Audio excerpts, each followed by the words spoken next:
Bonjour à chacune et à chacun. Les deux frères. Caïn et Abel étaient deux frères, les deux premiers fils d'Adam et Ève. Caïn, premier homme né sur la terre, était cultivateur, Abel, le second, était berger. Caïn fit à l'Éternel une offrande des fruits de la terre. De son côté, Abel en fit une des premiers-nés de son troupeau. Et l'Éternel porta un regard favorable sur Abel et sur son offrande, mais pas sur Caïn ni sur son offrande. Livre de la Genèse, chapitre 4, versets 1 à 5.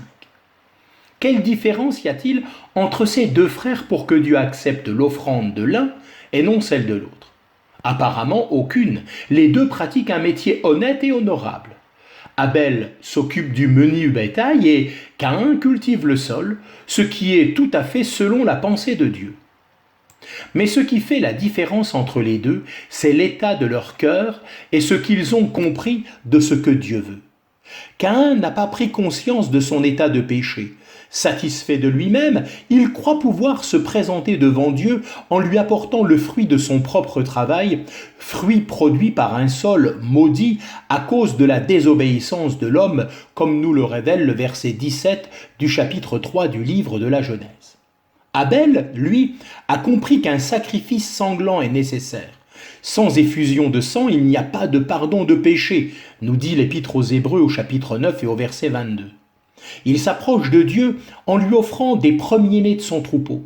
Non pas que ceux-ci puissent enlever les péchés, car la Bible dit qu'il est impossible que le sang des taureaux, des brebis ou des boucs ôte le péché, et que Dieu n'y prend pas plaisir.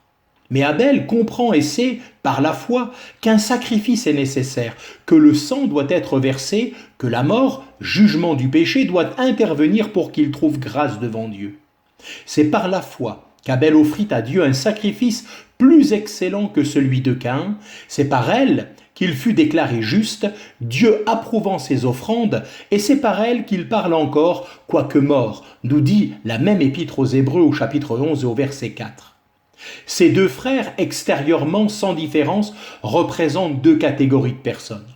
Ceux qui mettent en avant leur honorabilité et pensent être agréés de Dieu en lui présentant les fruits de leur propre travail, leurs bonnes œuvres ou en pratiquant une religion. Et ceux qui, reconnaissant leur état de péché, placent leur foi en Jésus qui s'est offert lui-même à Dieu en sacrifice pour le péché. Deux personnes peuvent apparemment avoir des ressemblances, assister aux offices religieux, les deux peuvent donner de l'argent pour la bienfaisance, mais Dieu connaît les cœurs. Car l'Éternel ne considère pas ce que l'homme considère, car l'homme regarde à l'apparence extérieure, mais l'Éternel regarde au cœur. Ainsi, Dieu sait si le cœur est satisfait de lui-même, satisfait de ses propres œuvres, comme ce pharisien de la parabole qui priait en lui-même, disant « Je te rends grâce, ô Dieu, de ce que je ne suis pas comme le reste des hommes, qui sont rapastes, injustes, adultères, je jeûne 2 fois par semaine, je donne la dîme. » Entre parenthèses, je fais ceci, je fais cela. Luc chapitre 18.